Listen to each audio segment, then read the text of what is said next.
네, 여러분들 반갑습니다. 오늘도 예배 자리에 나오신 여러분들 주님의 이름으로 환영하고 축복합니다. 우리 벌써 줌 예배를 못 드린 지 3주가 되었고 대면 예배를 드리기 시작한 지 3주가 되었습니다. 여러분들 영상으로 예배 드리는 것도 너무너무 좋지만 우리 이 자리에 나와서 이 중고등부실에 나와서 같이 대면 예배로 드리는 것이 더욱더 복되고 은혜가 될 것 같습니다. 여러분들 될 수 있다면은 대면 예배 자리에 나오셔서 같이 예배 드리셨으면 좋겠습니다.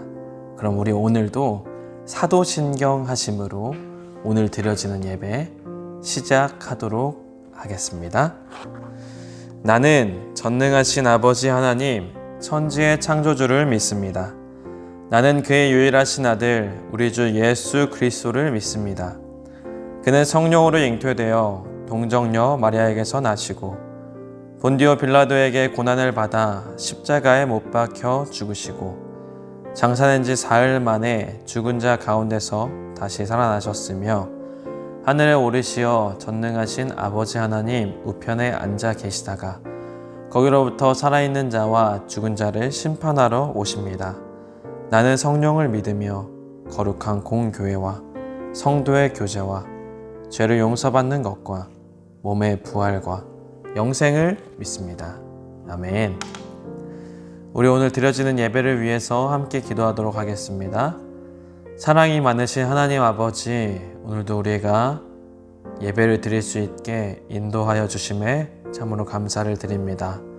하나님, 다만 원하고 바라는 것은 우리가 예배를 드릴 때 정말 온 마음을 다해서 우리의 뜻을 다해서 우리의 몸을 다해서 하나님께 거룩한 예배 드릴 수 있도록 인도하여 주시옵소서. 영상 예배 드릴 때 참 방해되는 것이 많습니다. 딴짓하기도 너무 쉽습니다. 다 알고 있습니다. 주님, 우리를 불쌍히 여기사 지금 이 시간만큼이라도, 이 예배 드리는 30분의 시간만큼이라도 온전히 하나님께 집중하고 하나님의 말씀에 경청하고 하나님의 말씀에 귀 기울여서 그 말씀이 나의 삶까지 이어지는 역사가 있게 하여 주시옵소서. 말씀을 붙잡고 삶을 살아가기를 원합니다. 말씀이 있어야 우리가 삶을 살아갈 때 거룩하게 의인으로 살아갈 수 있을 줄 믿습니다. 하나님, 우리 안에 말씀을 부어 주시옵소서. 그렇게 되기를 간절히 소망하오며 예수님의 이름으로 기도드렸습니다. 아멘. 네, 우리 오늘 준비한 예물 하나님께 드리는 귀한 봉헌의 시간 갖도록 하겠습니다.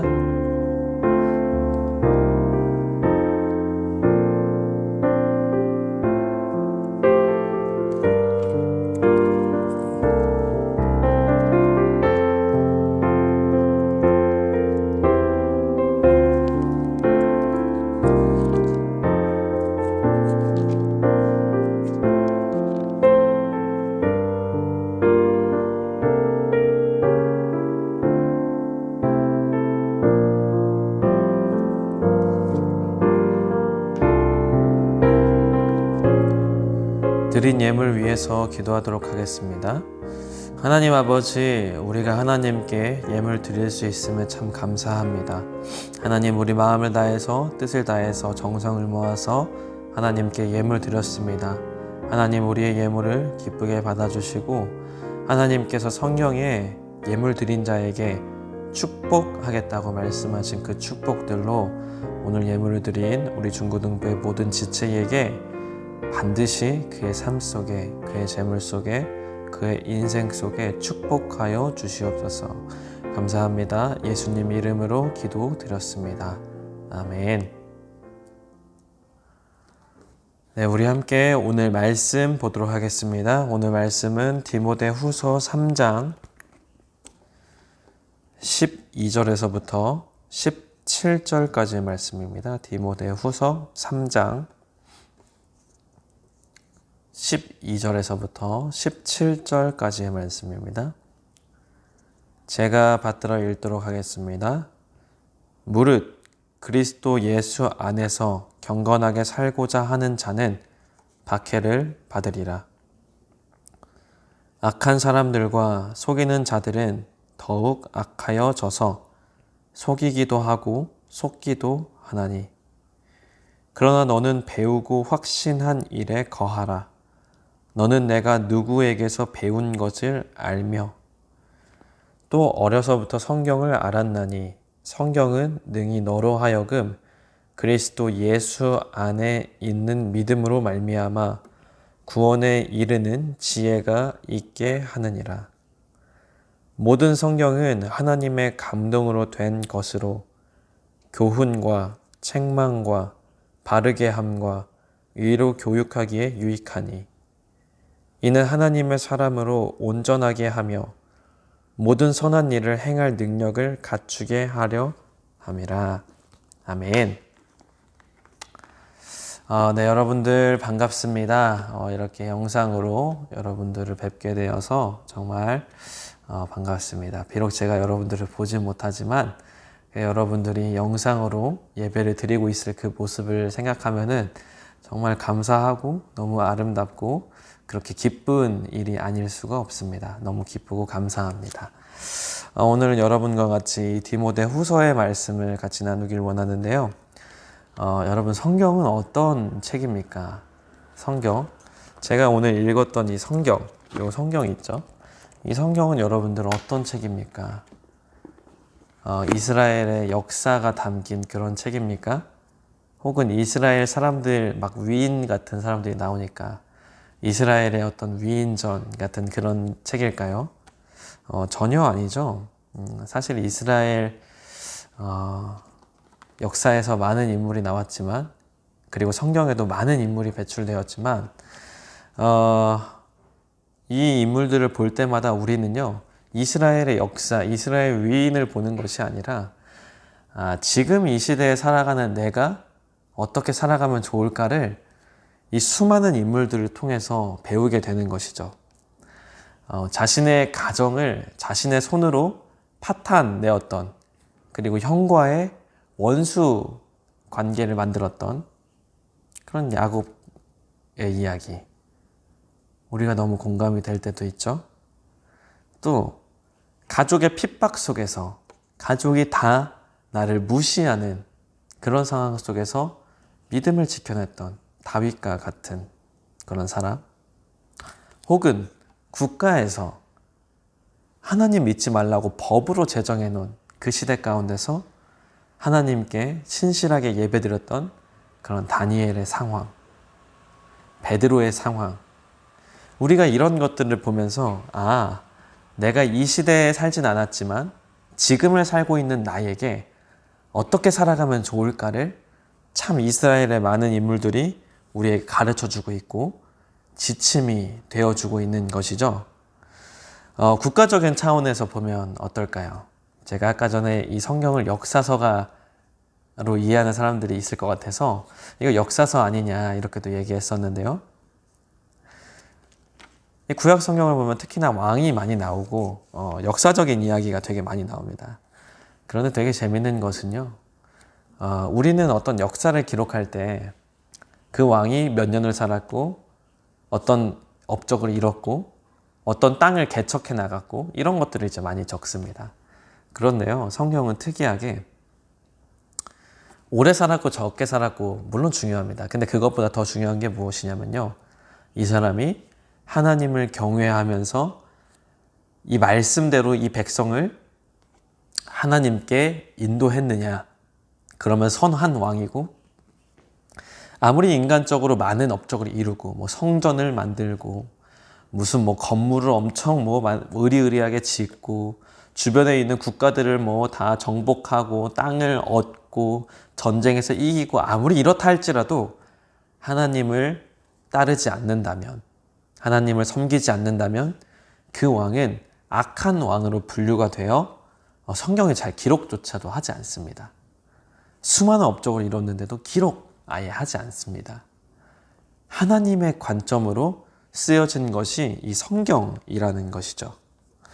그리고 성경은 굉장히 특이하게도 한 명의 저자가 쭉 써내려온 것이 아니라 40명의 저자, 40명이 넘어가는 저자죠.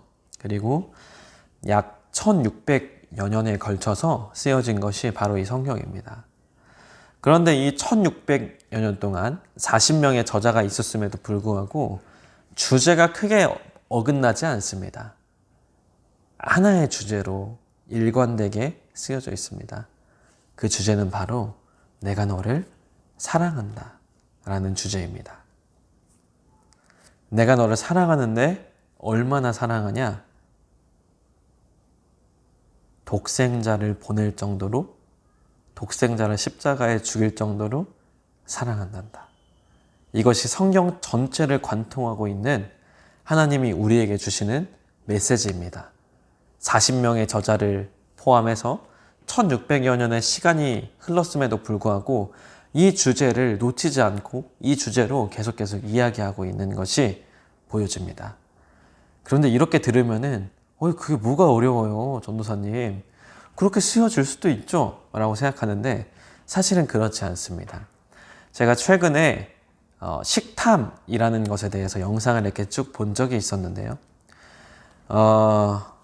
그 영상에 보니까 1896년에 알버트 앵커라고 하는 사람이 지나친 탐식, 그러니까 과잉이라고 하는 그림을 그렸습니다.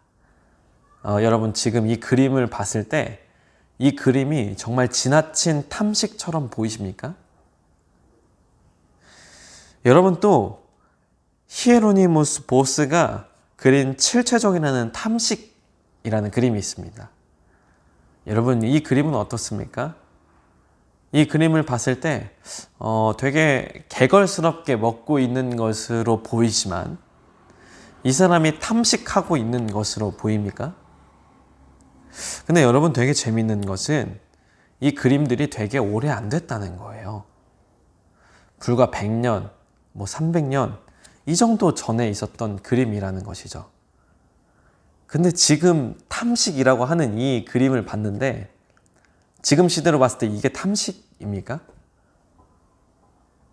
우리가 밖에서 그냥 외식하는 것보다 못하는 수준의 그런 음식들이잖아요. 이게 지나친 탐식이라고 그 시대에서는 생각했다는 거예요.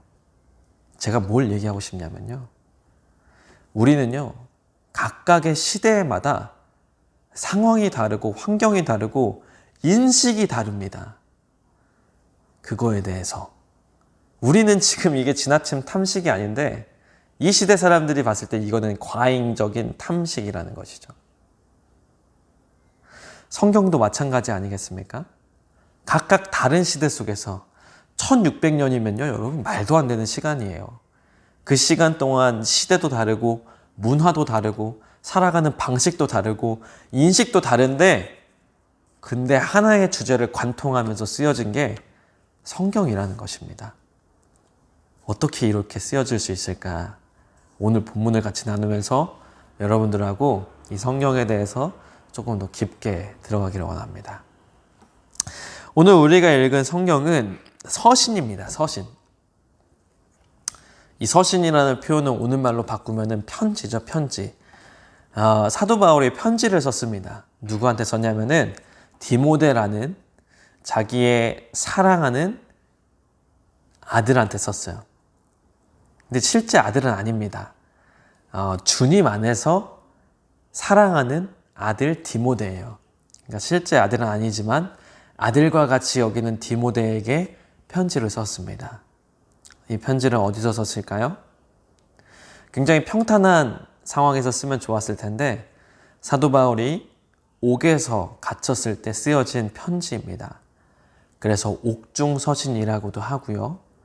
그리고 이 옥중서신 중에서도 거의 마지막에 사도 바울이 죽기 거의 일보 직전에 쓰였던 서신이 아닐까라는 추측이 되게 많습니다. 이건 어디까지 추측이죠. 잘 모릅니다.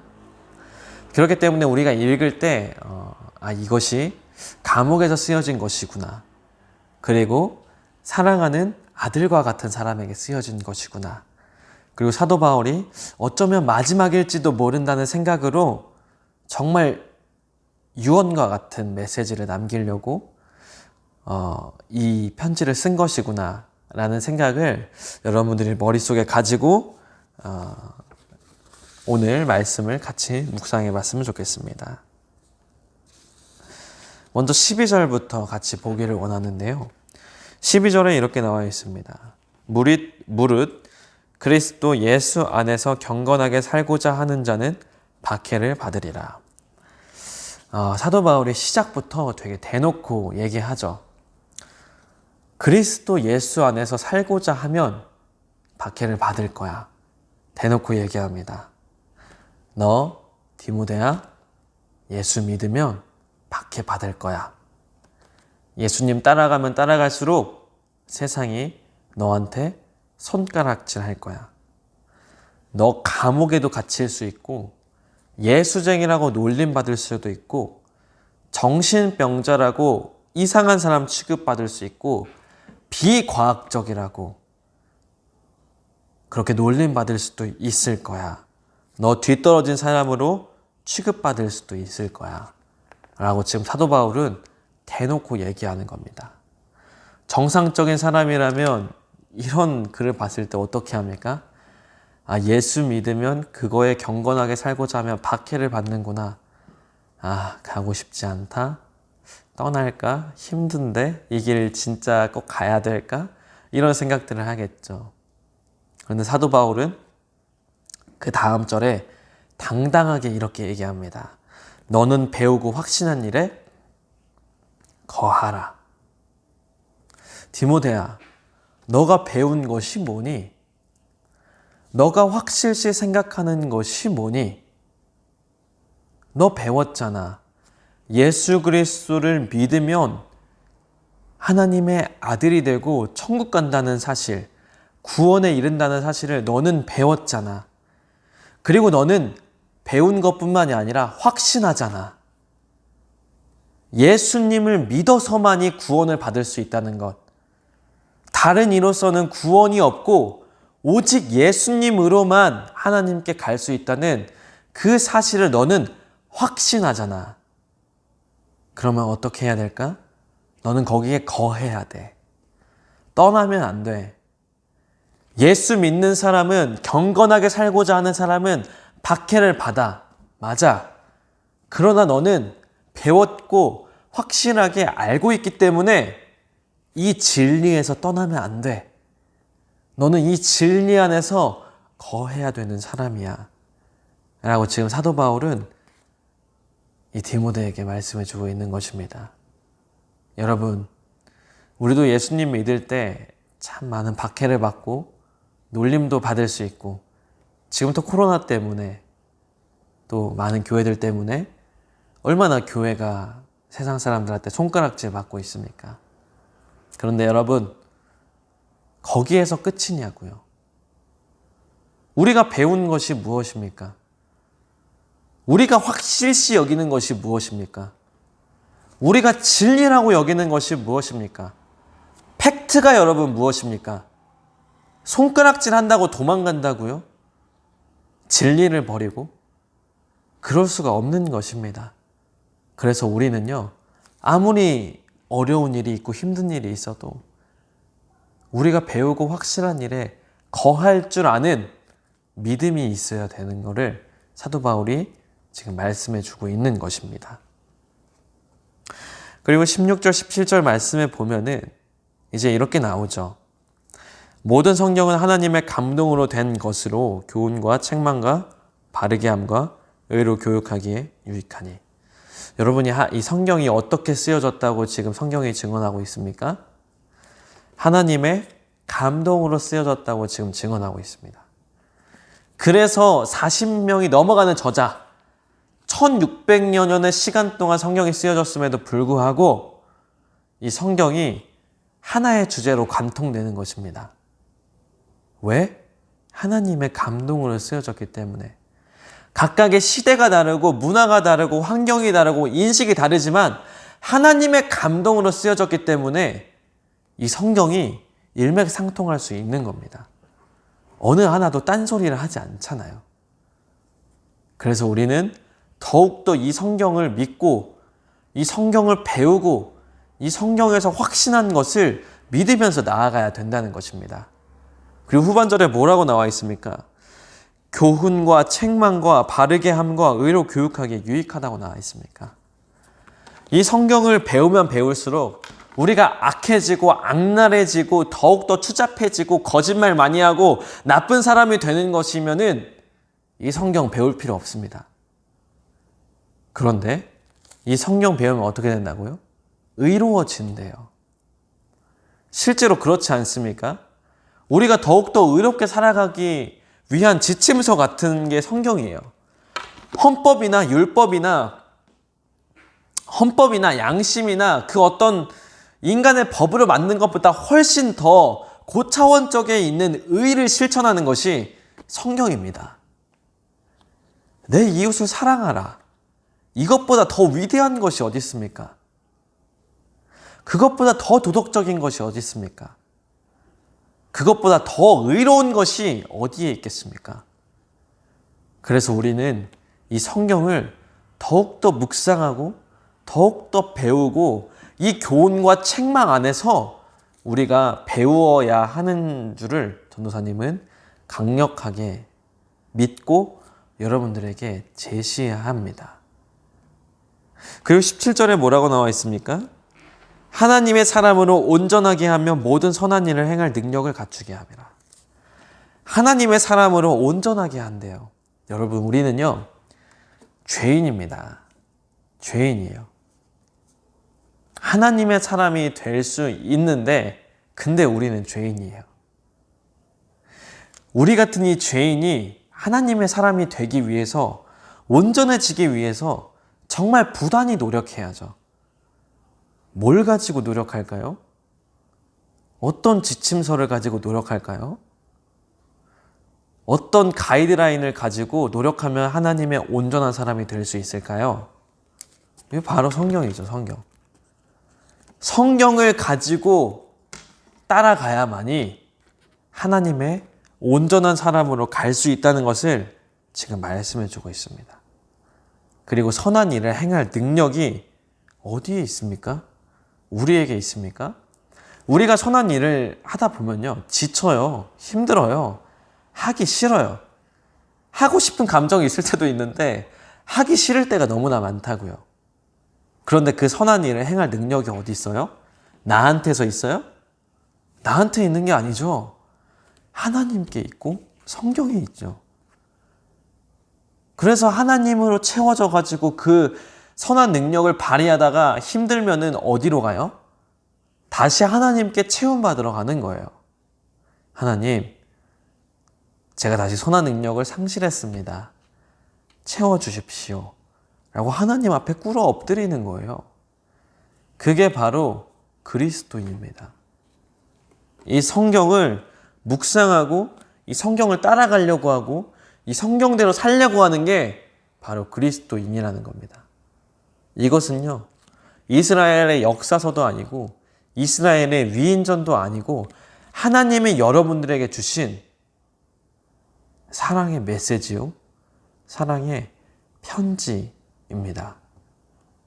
이 성경을 여러분 묵상하시고 따라가시고 교훈과 책망도 다 받아들이셔서 하나님의 온전한 사람, 하나님의 능력으로 살아가는 사람이 되기를 간절히, 정말 간절히 소망합니다. 우리 함께 기도하겠습니다.